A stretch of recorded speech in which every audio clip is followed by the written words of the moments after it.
Hey everyone, welcome back to Self-Serving Skillet. This month, May, we are gonna use the sour cream that we made together on Patreon on the Duck Egg Show. And the first thing that we're gonna make with it is some beautifully rich, wonderful potato salad. That's right, the season's coming up, the picnic season, the cookout season, and we're gonna get ahead of it. I'm gonna start out with about 2 pounds, almost a kilogram of Yukon Gold potatoes. And I like baby potatoes here because I like the skins, but I don't want them to be too thick. So all I'm gonna do here is I'm gonna come and cut these into quarters, and then if I think that they're too big already, I'll cut them into eighths. And we're gonna do that to all of our potatoes, and it makes sense to me to cut them all in half right away and sort of get myself an assembly line going. Assembly line of one person. And sometimes that's what it is, and you have to figure out which way you wanna work. Do you wanna do it all at once, or do you wanna do it a couple at a time? There we go, and then we just crisscross those, get them all into our pot. And I wanna cover these with water up until they're covered by like 1 inch of water, maybe 3 centimeters. And we want this all to go in here cold because we're gonna stick it on the heat, we're gonna bring it all up together, and then when it reaches a boil, well, it's almost done. And this is the secret to any good potato salad, and really the secret to any good fill in the blank.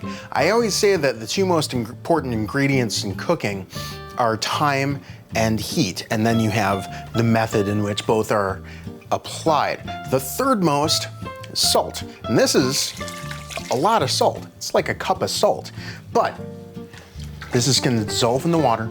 This is going to flavor our potatoes. I'll never forget, when I was first learning to cook, I brought a potato salad to sort of a potluck cookout. It had all the flavors. I called it a loaded baked potato salad because it had all the things that should go on a baked potato in the potato salad.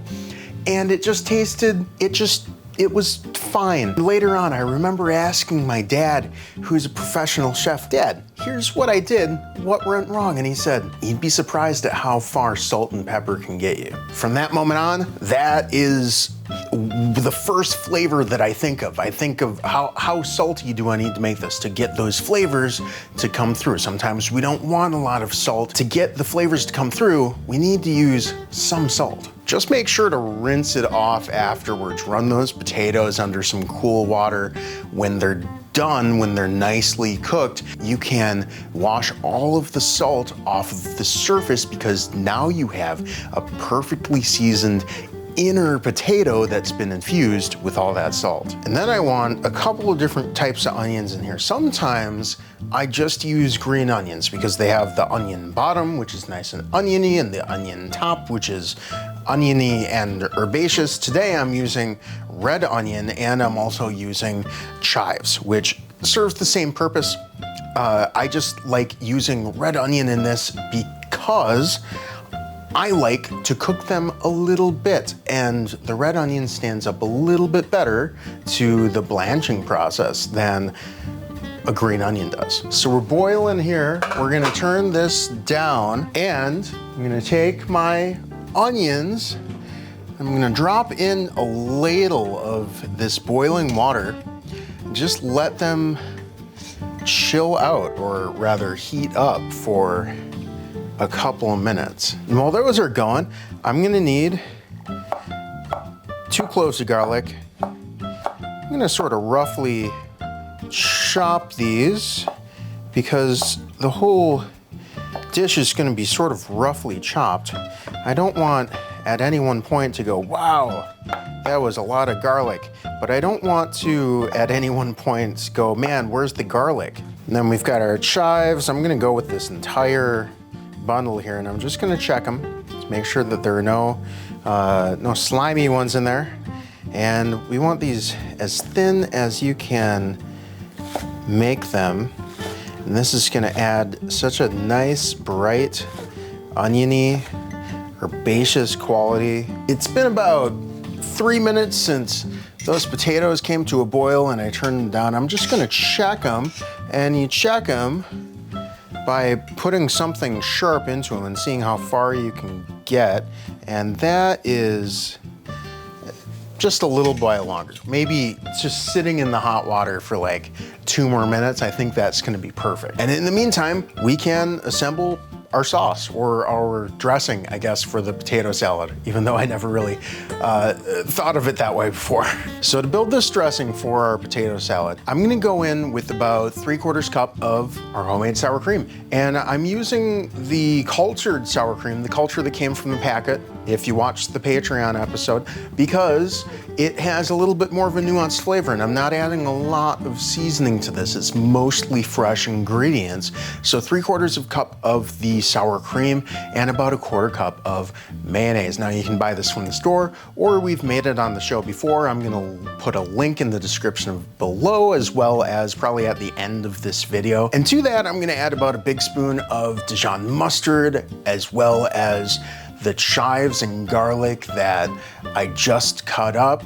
We're gonna go in with a little black pepper, maybe a little spoon's worth of black pepper. Once we have our base in there, I'm gonna go back in with my red onions. I'm not gonna put all of them in, but I'm gonna put most of them in. Some of them are going to be a garnish. I'm gonna reserve my salty judgment for now because we boiled those potatoes with a lot of salt, so the potatoes would be nice and well seasoned. So we wanna taste before salt. And once everything's had a chance to get to know each other, you're gonna notice that this is a little watery. That heat is turning everything a little bit more moist than it should be when you go to eat it. But don't worry, once those potatoes cool, they're gonna suck everything back in. I like to go in with a potato masher at this point and mash them about 1/4 of the way. I don't want a full mash on these. I just want enough mash to make the liquid make sense, make everything soak into everything else. We're gonna let that sit for maybe 10 minutes, and then boom, everything is just so nice and uniform, and I am going to garnish with the rest of those red onions. Then we taste. I want to thank new Patreon supporter Intruder. Intruder, you are locked in at the chicken egg level, which means that you get all of this content ad-free as long as you watch it through patreon.com/self-serving-skillet, and you also get it a day before it airs on YouTube. I'm not gonna serve myself a whole serving here because this is actually gonna be the side for next week's episode. So we're just gonna take a little taste here, make sure I get enough onions, enough chive, enough potato. Oh man, this really smells amazing. Full oniony flavor, just so rich and savory. That sour cream really comes through. If you don't like a lot of salt, you could even rinse these after they're done on the boil. You definitely want the salt to get into those potatoes though, or else you're not gonna be able to taste anything. I made this sour cream on Patreon. That link is in the description below. I used that sour cream on some nachos here with some guacamole that I built for those nachos. So go check those out next. Get in the kitchen and make yourself something amazing. I'll see you next week.